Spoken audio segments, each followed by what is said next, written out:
国立台湾博物馆去年大新开发台语的教材，让老师会当用台语来教自然课。今日因搁再开过2场的检视活动，要来教学校的老师，也是台语家庭，用台语来讲生态议题，搁有各种的动物甲食物的专有名词，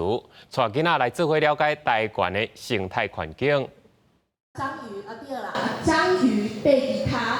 但是大家爱注意，这个头尖尖章鱼的头是圆的哦，吼，啊你若看这个头尖尖的，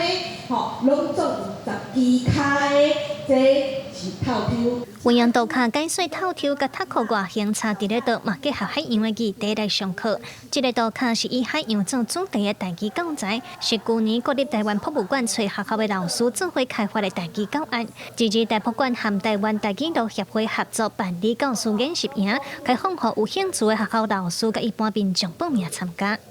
希望讲咱即个案吼，除了是讲会当教遮的即个政治的教师，因安怎教囡仔，嘛会当讲有兴趣，即马伫国校内底吼教册的老师吼，有兴趣嘛会当来接触，熟悉即个教案。 吼，互因有机会会当伫即个台湾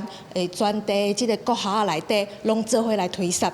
像我本身是家人人，阮家人就是海洋的城市，所以会想要互囡仔较接近海洋，所以想讲看人较专业的人士安怎来引带大家会当安尼一步一步豆豆啊来。另外合作开发台语教案的台博馆指出，会想讲来开发台语教案办演习营、和夏令营等等，是因为博物馆本身。 除了有真丰富的文物甲山顶资源，因上大愿望就是互这些资源通永续循环，变做咱生活中的一部分。 规个文物拢是为咱生活内底发展出来，其实阮上尾嘛是拢期望，或者发展出来这个文物，拢会使个转来咱的生活内底，甲人之间有新的关系。老师的部分，互因来参加，互因知影讲博物馆甲台语之间会使安怎运用。台博馆表示，虽然教师见习营的名额有限，不过因和学校老师开发的台语教案，拢有线顶的档案，开放予有需要民众使用。希望讲，唔让囡仔通伫学校学台语，家长嘛通透过教案，甲囡仔拿算拿学。